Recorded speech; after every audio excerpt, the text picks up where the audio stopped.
The coup in Gabon, at least so far, we know is no blood was shed.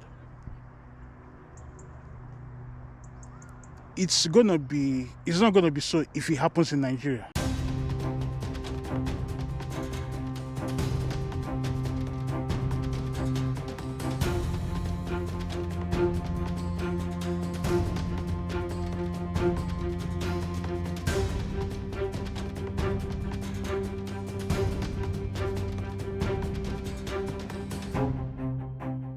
Good morning, good afternoon, good evening. Hope you guys are doing well.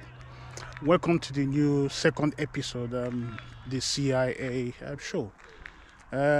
Good weather here, by the way. Let me just show you around before I make my comments. It's a nice park.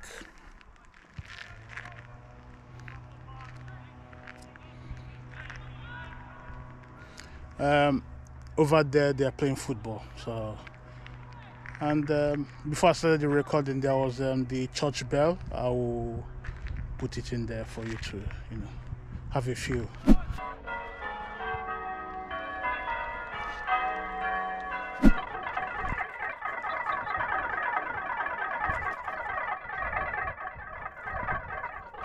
Let me start with the video with the president of Gabon, calling for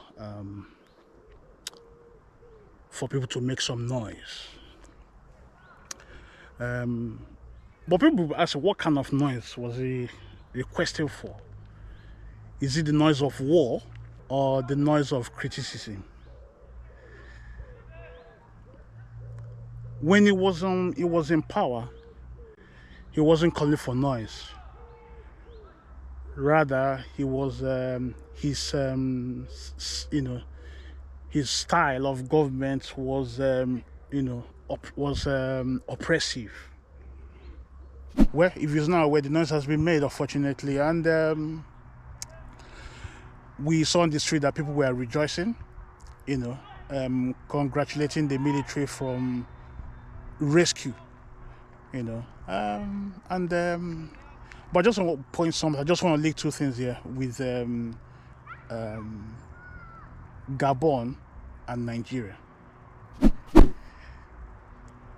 The coup in Gabon, at least so far, we know is no blood was shed. It's not gonna be so if it happens in Nigeria. Because the Nigerian citizens, they feel trapped. Many of them are confused.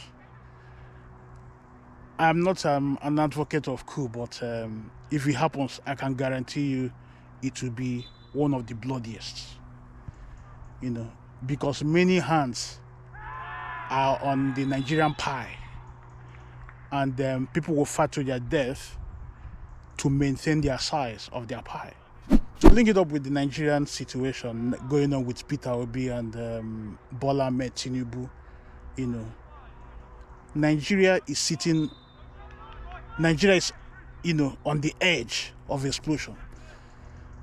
And unless something is done, and done quickly, it's just a matter of time.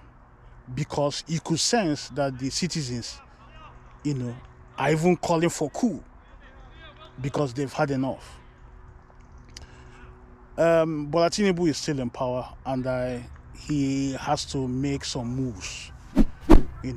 The Cameroon and the Rwandan president have made theirs, to secure their position. But is it going to last?